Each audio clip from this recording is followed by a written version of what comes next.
할렐루야.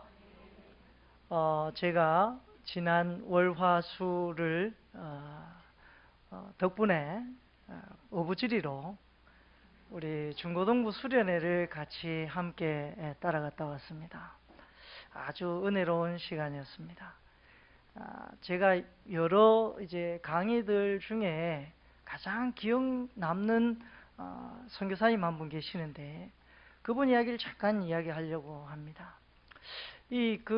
이효천 선교사님이라는 분이신데 이분은 이 미혼모를 도와주고 미혼모가 사회에서 정착해서 살아갈 수 있도록 도와주는 일을 한다고 합니다. 그 선교사님의 이야기를 듣고 너무 많은 감동을 받았어요. 그러면서 한편으로는 이렇게 시대가 험난해져 있구나라는 것도 절실하게 깨달았습니다. 우리 중고등부 아이들이 캠프에 가서 수십 개 교회 중에 거기에 참여한 교회가 여러 교회가 되는데 그 중에 한 7팀인가 8팀이 장기자랑에 참여를 했어요. 그 장기자랑에 참여할 때 제 눈에는 우리 중고등부 애들만 보이더라고요. 제일 잘했어요, 사실.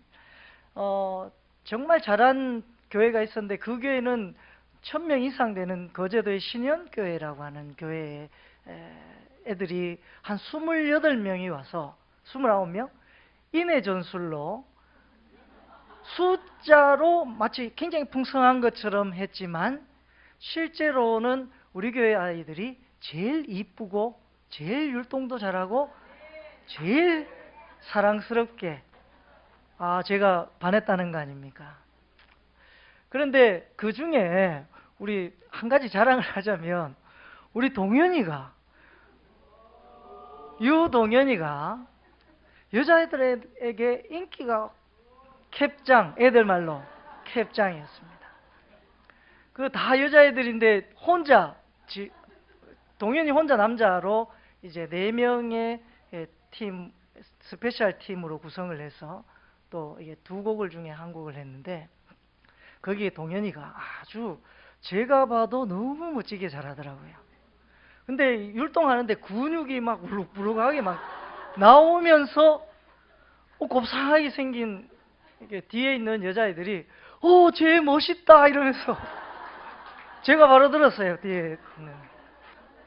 그래서 동현이가 그 캠프에 많은 여자들의 가슴을 설레게 한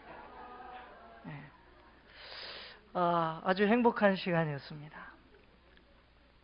그런데 그 캠프에서 첫 시간, 첫 말씀에서 이효천 선교사님이 이제 말씀을 준 거였는데 거기에 저만 그런 것이 아니라 우리 중고등부 아이들도 하나같이 다 그 말씀에 많은 은혜를 받더라고요. 제가 저놈들이 도대체 무슨 생각으로 듣노 하고 딱 봤더니 푹 빠져가지고 그 이야기를 듣고 있더라고요.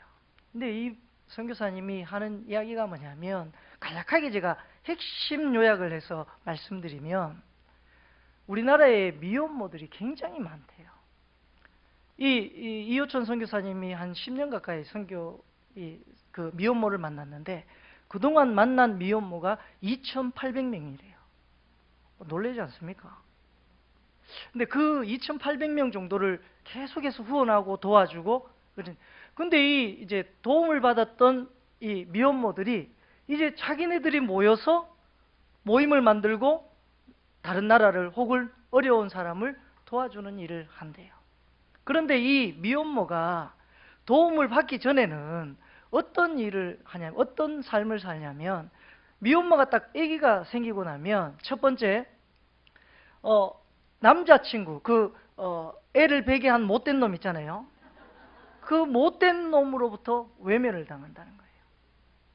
철저히 무시하고 도망을 가버리는 거죠. 그리고 학교에서 이제 배가 불러오니까 학교에서 잘리게 됩니다. 그리고 끝나는 것이 아니라 엄마 나 이만큼 배가 불렀어. 부모에게 갔더니 부모도 자식과 부모의 인연을 끊는데요. 그러면 그때부터 이 미혼모는 호렬단신 아이를 혼자서 키우거나 입양하는 곳에다 맡기든지 둘 중에 하나의 일들을 해야 되는데 너무나도 어렵게 살고 있다고 합니다. 이 미혼모가 된 이 아이가 이제 그 자녀를 병원에 가서 낳는데 들어가는 비용이 최소한 280에서 300만 원 혹은 400만 원 정도의 비용이 들어간다는 거예요. 그만한 비용을 부담하기가 어렵잖아요. 그러니까 또 애들이 그 선교사님 말로는 애들이 하루에 분유 한 통씩 두 통씩 처먹는데요. 그 분유가 4만 원, 5만 원, 비싼 건 7만 원, 8만 원까지 한다면서요. 저는 애가 없어서 잘 몰라요. 어쨌든 그 많은 걸 애가 처먹으니 그걸 먹이려고 하면 감당이 안 된다는 거죠. 그래서 이제 성매매하는 그런 술집이나 유흥가나 이런 곳에 떠돌면서 자기가 겨우겨우 그 돈을 가지고 생활하게 된다는 것입니다. 그래서 이 이호천 선교사님이 그 사람들을 자기가 도와주려고 그렇게 이 일들을 시작하게 되었는데, 아무튼 참 너무나도 감동적인 어떤 이야기를 듣고 정말 가슴이 시려왔습니다. 그런데 한편으로는 그 많은 미혼모가 2,900명을 만났대요. 제 도저히 상상이 안 갑니다. 우리 주변에 그런 사람을 만나기 쉽지는 않죠. 그만큼 이 시대가 굉장히 악해져 있고 굉장히 위험한 어떤 모습을 갖고 있다는 것입니다. 더더욱 요즘 더 위험한 것이 뭐냐면, 요즘 남자들은 그러니까 애를 베게 한 못된 놈은 옛날에는 도망갔는데 요즘은 도망을 안 간대요. 그 이유가 뭐냐면 이제 부양가족이 생기고 결혼을 하고 어찌됐든 혼인신고를 하게 되면 군대에 면제가 된다네요. 그래서 군대 면제를 딱 받고 나면 이제 도망간대요. 그러면 이제 군대 면제 받기 전에 그냥 도망가면 미혼모가 조금 더 생활을 할 수 있는데, 이제 결혼을 해서 같이 살다 보니까 애가 1명, 2명 더 늘어요. 그러면 분유통이 처먹는 애들이 한두 개 더 늘어나는 거죠. 처먹는다고 얘기해서 죄송하지만 그렇게 표현을 하시더라고요. 여러분, 우리는 정말 어찌 보면 행복한 삶을 살고 있는지도 모릅니다. 아무런 돌파구가 없고 정말 그런 어떤 척박한 삶을 통해서도 끝까지 삶을 포기하지 않고 그들이 복음을 받아들였을 때 그 미혼모들이 더 귀한 일들을 많이 하는 그런 모습들을 볼 때 부끄럽기도 하고 좀 이 시대가 너무 원망스럽기도 하고 그런 걸 잘 모르고 편하게 먹고 살았던 내 자신이 조금 좀 뭐랄까요, 그렇더라고요. 거시기 하더라고요. 아무튼 여러분, 우리가 살고 있는 이 시대는 정말 척박한, 정말 인간의 생각과 인간의 가치관, 인간이 바라는 그 기준이 너무나도 강하게 펼쳐져서 또 세상 밖에 조금만 나가면 우리가 즐길 만한 일들이 얼마나 많은지 모릅니다. 얼마나 세상적으로 눈을 돌릴 만한 그런 유흥이나 여러 가지 일들이 너무나도 팽배해 있는 시대 속에 살고 있습니다.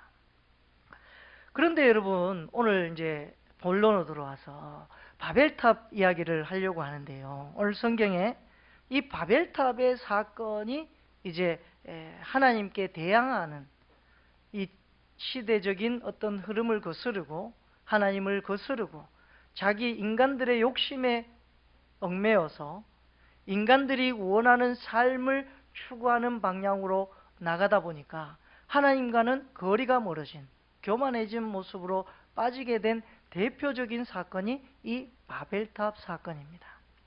근데 이 바벨탑은 오늘 이 사건에서 세 가지로 핵심 구분해 볼 수 있습니다. 첫 번째, 이 내용이 바벨탑을 쌓은 목적에 대해서 1절부터 4절까지가 나오고요. 그 다음에 5절부터는 바벨탑에 대한 하나님의 심판이 나옵니다. 징계가 나옵니다. 그리고 이 마지막으로 왜 인간이 이 바벨탑을 이 싸움으로 통해서 이렇게 결과 어떻게 되었는지에 대한 결과에 대한 부분으로 세 가지 부분으로 나누게 됩니다. 먼저 바벨탑을 쌓은 이유가 뭘까요? 오늘 성경에서는 이렇게 이야기하고 있습니다. 3절에 서로 말하되 자 벽돌을 만들어 견고히 굽자 하고 이에 벽돌로 돌을 대신하며 역총으로 진흙을 대신하고 또 말하되 자 성읍과 탑을 건설하여 그 탑 꼭대기를 하늘에 닿게 하여 우리 이름을 내고 온 지면에 흩어짐을 면하자 하였더니, 그러니까 바벨탑을 쌓은 이유를 두 가지로 말하자면 사람의 이름을 내고자 했던 것 하나, 그 다음에 우리가 온 지면에서 흩어짐을 면하자, 흩어지지 말고 똘똘 뭉쳐서 잘 살아보자 하는 것이 핵심이었습니다. 근데 여러분, 우리가 얼핏 생각하기에 이것이 뭐가 나빠? 왜? 뭐가 나쁩니까? 사실 많은 병원도 자기 이름을 걸고 병원을 하고, 또 자기 이름을 걸고 병원을 하는 병원은 좀 더 신뢰가 가는 경우가 많이 있죠. 어쨌든 자신의 이름을 내는 것도 하나의 중요한 부분이기도 합니다. 그리고 흩어지지 않고 잘 뭉쳐서 잘 사는 것, 이것도 좋은 것인데 왜 하나님께서 이것을 그렇게 싫어하셨을까 하는 것입니다. 자, 이제 사진을 한 장 보려고 하는데요.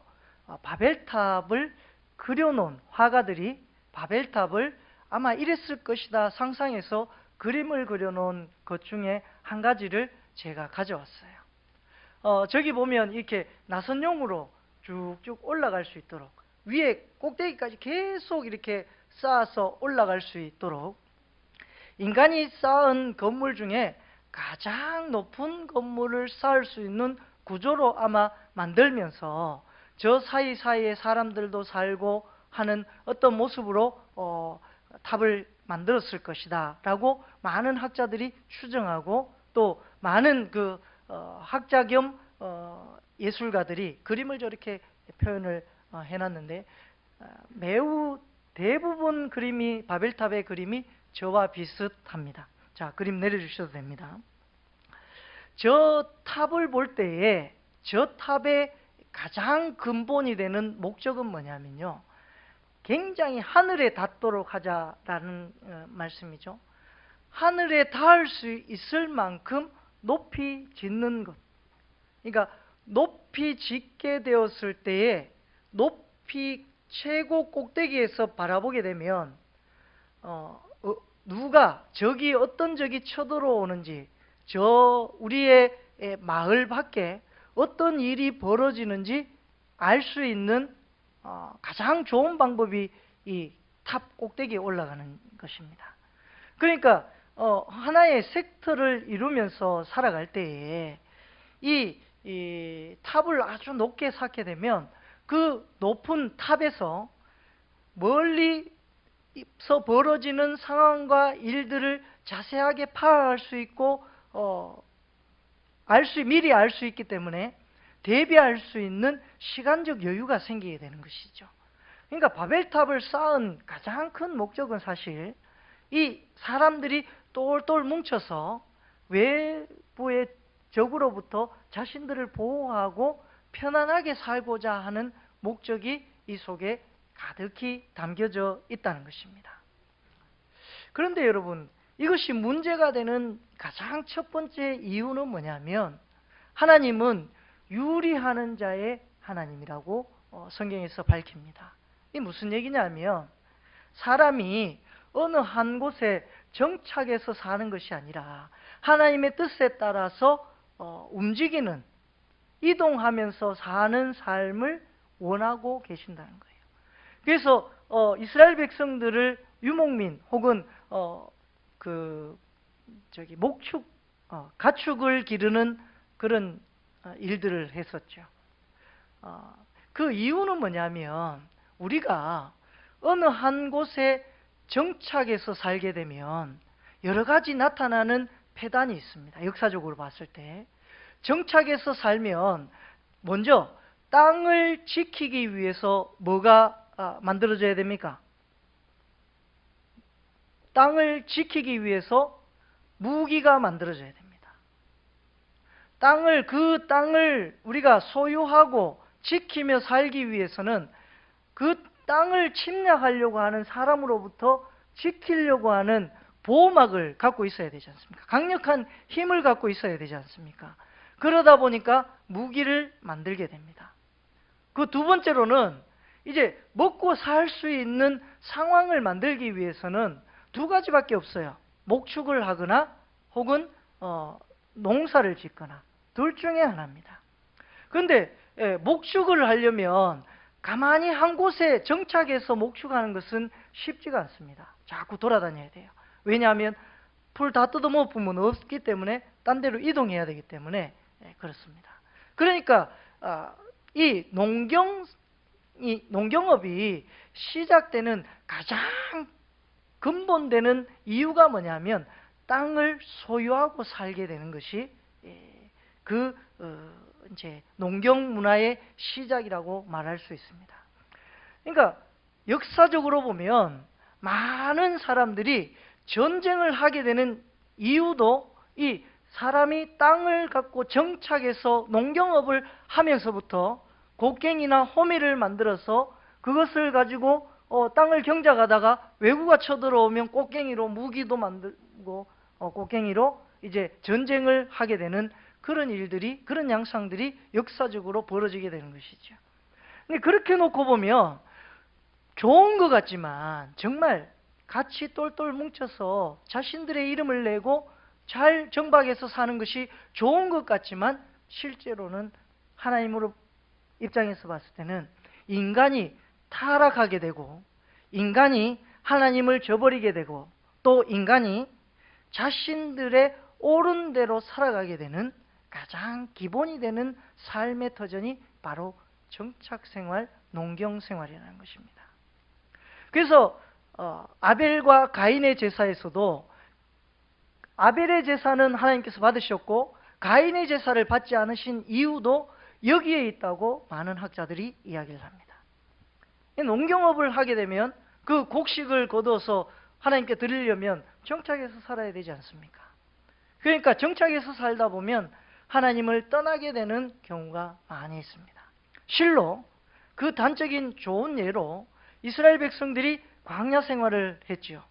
광야 생활을 하고 난 다음에 하나님이 약속하신 그 땅, 가나안 땅에 들어가게 됩니다.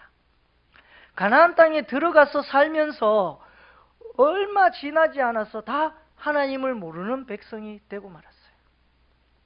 그 이유는 바로 그들이 땅을 소유하고 정착하면서 살다 보니까 하나님을 잊고 살아가는 삶이 되었다는 것이죠. 그래서 하나님의 심판을 보세요. 그 5절에 보면 이렇게 하나님 심판이 나오는데요.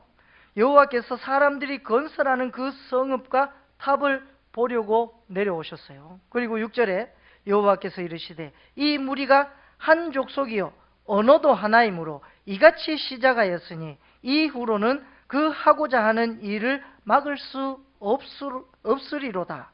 그러니까 막을 수 없으니까 해결책으로 7절에 자 우리가 내려가서 거기서 그들의 언어를 혼잡하게 하여 그들이 서로 알아듣지 못하게 하자 하시고 여호와께서 거기서 그들을 온 지면에 흩으셨으므로 그들이 그 도시를 건설하기를 그쳤더라. 하나님의 심판이 뭐였습니까?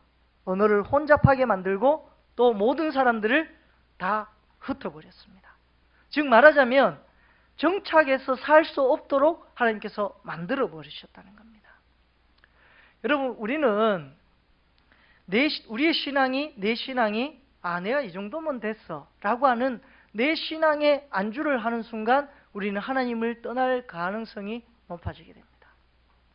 그래서 우리는 매일 하나님께 회개의 기도를 쌓고 매일 하나님께 말씀의 기도를 쌓아서 우리의 삶이 어제와는 다른 모습으로 변화해가면서 살아야 합니다. 그뿐만 아니라 늘 해오던 어떤 예배와 어떤 기도와 성경 읽고 이거 매우 중요한 부분이긴 하지만 우리도 함께 이런 어떤 이호천 선교사님처럼 귀한 일들을 위해서 우리가 부지런히 찾고 또 그 하나님의 뜻을 발견하면서 나아가고자 우리가 몸부림치는 그런 모습이 우리 속에 가득히 넘쳐날 때 우리의 신앙이 하나님 보시기에 기쁜 신앙의 모습으로 점점 승화되어 나갈 수 있는 것이지요. 여러분, 인간은 고이게 되면 썩는 것처럼 인간은 어느 한 곳에 평안하게 살다 보면 썩게 되어 있습니다. 그래서 평안한 삶을 살다 보면 기도할 거리도 없어지고 또 하나님을 떠나게 되거나 또 하나님을 모른다 하거나 때로는 바빠서 수요 예배도 안 나오게 되고 오후 예배도 또 금요 능력 예배도 그러다 보면 주일 예배도 빼먹는 경우가 더러 생기게 됩니다. 여러분, 이 바벨탑이라는 것은 오늘날 인류 문명에 있어서 이제 한 번에 그 바벨탑으로 끝난 것 같지만 그렇지 않습니다. 점점 우리의 삶에 가득히 넘쳐나 있습니다. 한 가지 예로 제가 말씀을 드리자면요. 사실 저는 프랑스 파리를 별로 안 좋아해서 안 갑니다. 물론 돈도 없지만 프랑스 파리를 별로 안 좋아해서 안 갑니다. 그 이유 중에 하나가 뭐냐면 에펠탑 때문에 그렇습니다. 그 다음에 미국도 안 갑니다. 돈이 없어서 그렇지만 제 마음의 핑계를 삼기를 자유의 여신상 때문에 안 갑니다. 그 이유가 뭐냐면요. 여러분, 그 자유의 여신상과 에펠탑이 바로 이 바벨탑과 같은 그런 것입니다. 왜냐하면 이 에펠탑은요, 제가 성경 구절을 10장 25절을 한번 읽어보겠습니다. 에벨은 두 아들을 낳고 하나의 이름을 벨렉이라 하였으니 그때의 세상이 나뉘었으며 벨렉의 아우의 이름은 욕단이며 이렇게 이야기하고 있습니다. 무슨 얘기를 드리고 싶냐 하면 에벨이 두 아들을 낳았는데 한 아들이 장남이 벨렉이고 그 밑에가 욕단이에요. 그래서 이 벨렉의 때에 세상이 나뉘었다는 겁니다. 그 얘기는 무슨 얘기냐면 벨렉의 때에 바벨탑이 세워졌고 벨렉의 때에 하나님께서 징벌을 내리셔서 다 흩어졌다는 것입니다. 그런데 놀랍게도 이 벨렉의 때에 바벨탑이 쌓아졌고 세상이 나누어졌는데 이때에 노아가 살아 있었다고 많은 학자들이 추정을 합니다. 그 이유는 여러 가지 이유가 있는데요. 창세기 9장 28절에 노아가 홍수 후에 350년을 더 살았다는 이야기가 나옵니다. 또 10장 전체에 노아의 후손들의 족보가 쭉 나오는데 5절, 25절 그리고 마지막으로 32절에 보면 이제 세상과 나라가 나뉘어졌다는 표현들이 나오고 있습니다. 그 족보를 쭉 계산해 가지고 이 대수를 세어봐도 노아가 살아 있을 수 있는 가능성이 충분히 높다는 것이죠. 무슨 얘기냐면 여러분, 이 노아가 홍수를 통해서 세상에 있는 많은 사람들이 하나님을 알지 못하는 사람들은 다 죽었어요. 그런데 결국에는 이들이 정착해서 살다 보니까 하나님은 없는 것처럼 마치 하나님이 우리의 삶의 주인임에도 불구하고 자신들이 주인인 것처럼 생각하고 살아가는 삶의 모습으로 바뀌어져 갔다는 것입니다. 노아가 아직 살아있는데도 불구하고 인간은 조금만 틈만 생기면요, 죄를 짓게 되어 있습니다. 인간은 조금만 여유가 생기면 딴 생각을 한다 그래요. 그래서 누구의 말을 빌리면 남자들은 돈 생기면 헛짓한다 그래요. 여기 계신 남자분들은 아닙니다만, 여러분, 남자만 그럴까요? 여자도 마찬가지입니다. 좀 여유 있으면 이상한 꿈을 꾸게 되어 있어요. 우리의 삶이 그렇게 흘러갈 수밖에 없는 어떤 삶의 인간적인 욕심과 죄성이 우리 속에 존재하기 때문에 그렇습니다. 이제 에펠 이야기를 마지막으로 말씀드리면, 이 에펠탑은 에벨이라고 하는, 에벨을 이제 영어식 표현으로 하면 에펠이 됩니다. 그러니까 이 에펠탑은 사실 프리메이슨이라고 하는 이 종교단체들, 그러니까 종교단체라고 말하기는 그런데 사탄 숭배 단체들이 만든 탑이 바로 이 에펠탑입니다. 그 에펠이 공교롭게도 이 에벨, 바벨탑의 이 벨레게 때에 나눠지게 된 그 아버지 에펠의 이름을 땄 그 탑이 바로 에펠탑입니다. 그 프리메이슨이 이제 그 자유의 여신상을 만들어서 미국에다가 선물한 것이 바로 자유의 여신상입니다. 어찌됐든 뭐 여러 가지 뭐 신학적인 논제가 많이 있습니다만, 그걸 말씀드리려고 하는 것이 아니라, 이 시대는 그렇게 하나님적인 요소가 우리 인간 속에 가득히 품어져 있다는 것입니다. 그러므로 우리가 정말 부지런히 우리 자신을 돌아보아서 하나님께 가까이 다가오고자 하는 노력과, 우리가 정말 내 마음 속에 있는 내가 갖고 여겼던 좋은 것들, 내 이름을 내고자 했던 내 명성, 내 그 좋은 것들을 온전히 늘 내가 바벨탑을 쌓는 것은 아닌가, 우리 자신을 허물고 우리의 교만을 허물고 하나님께 가까이 나갈 때에 비로소 하나님이 우리에게 귀한 존재임을 느끼게 될 수 있다는 것입니다. 그런 모습으로 살아갈 수 있는 저와 여러분 되시기를 간절히 소망합니다. 기도드리겠습니다.